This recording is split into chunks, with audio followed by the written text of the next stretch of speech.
Hello everyone and welcome to my channel. आज इस video में हम बात करेंगे जॉन कीट्स के द फॉल ऑफ हाइपीरियन के बारे में।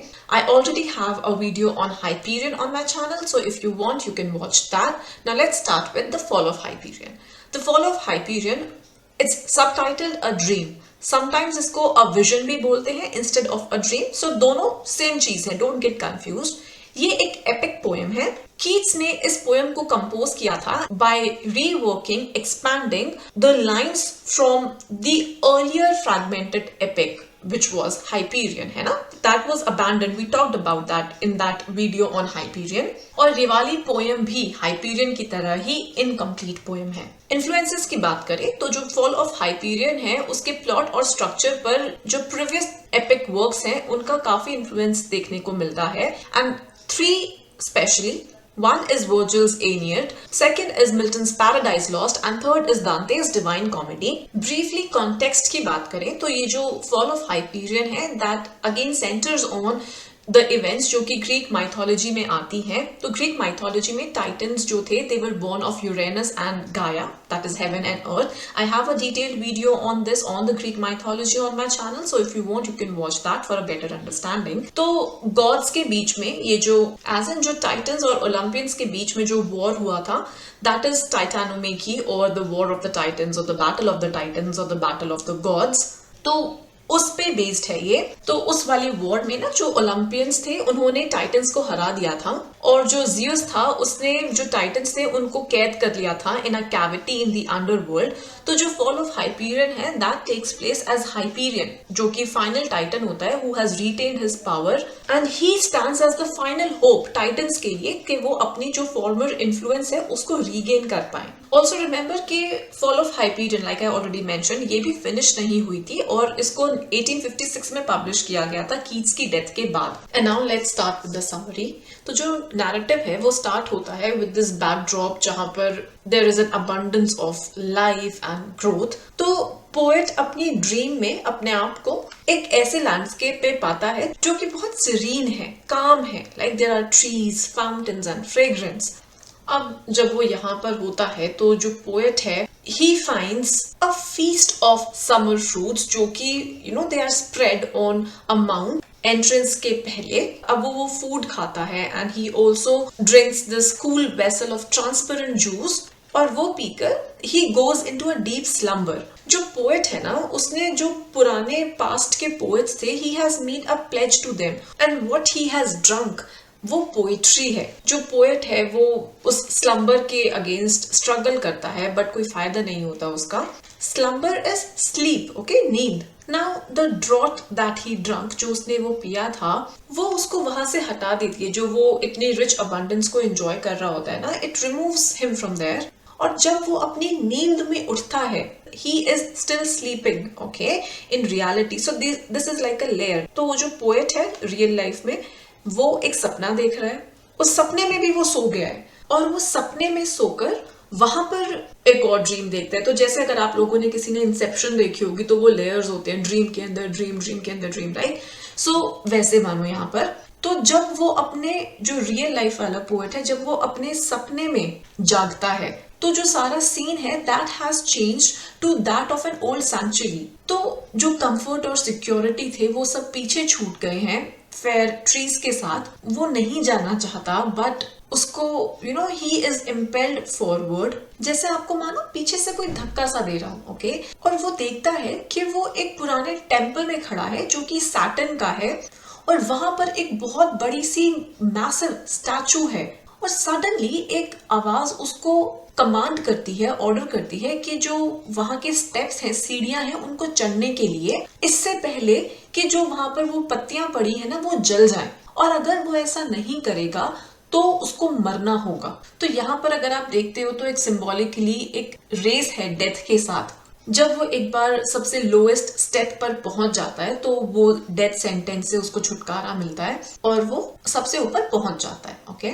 अब जब वो समिट पर पहुंचता है, टॉप पर जब वो जाता है वहां पर, तो वो एक वेल्ड शैडो से मिलता है, और ये वेल्ड शैडो कौन है? उस ऑल्टर की वो प्रीस्टेस होती है मोनेटा करके। She is a Roman goddess of memory. जो ग्रीक गॉडेस है दैट इज नीमोजाइन, है ना। So this Moneta is identified with Mnemosyne, and remember this Mnemosyne is the one जिससे हम हाइपीरियन में मिले थे, है ना, जो हमने पोएम करी थी हाइपीरियन।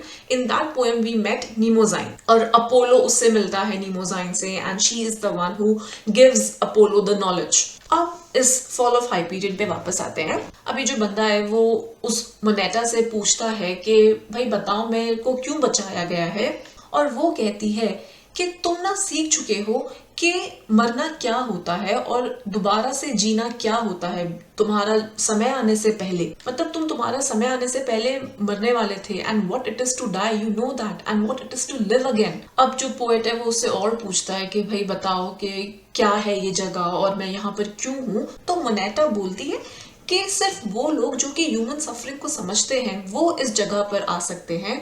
पर पोएट कहता है कि मुझे ये चीज समझ में नहीं आती कि मैं यहाँ पर अकेला क्यों हूँ, बिकॉज दुनिया में और भी बहुत लोग होंगे जो कि इस दुनिया की आगिनी को समझते होंगे। तो मोनेटा बोलती है कि तुम बाकियों से अलग हो, बिकॉज तुम एक ड्रीमर हो, एक विजनरी हो, पर ये कोई सुपीरियोरिटी का साइन नहीं है। बिकॉज जो ड्रीमिंग इंसान है, जो इंसान ड्रीम कर रहा है, वो एक वीकर क्रीचर है उन लोगों से जो कि सिर्फ सेल्फलेस स्लेव्स हैं ह्यूमैनिटी के। वो humanity who seeks no wonder but the human face. अब जो पोएट है वो अपनी खुद की आइडेंटिटी को लेकर एंग्शियस हो जाता है, सोचता है कि यार श्योरली जो पोएट्री खुद है वो यूजलेस तो नहीं होती, कंटेम्प्टेबल तो नहीं होती, चाहे वो अपने आप को ट्रूली एक पोएट ना भी बोल पाए तब भी। तो मोनेटा बोलती है कि तुम एक ड्रीमर हो, और वो ये एम्फसाइज करती है कि जो पोएट और ड्रीमर होते हैं वो एक दूसरे से अलग होते हैं, क्योंकि वो कहती है कि जो एक है वो इस दुनिया पे मरहम लगाता है और जो दूसरा है वो उसे वेक्स करता है। वेक्स माने इरिटेट करता है, अनॉय करता है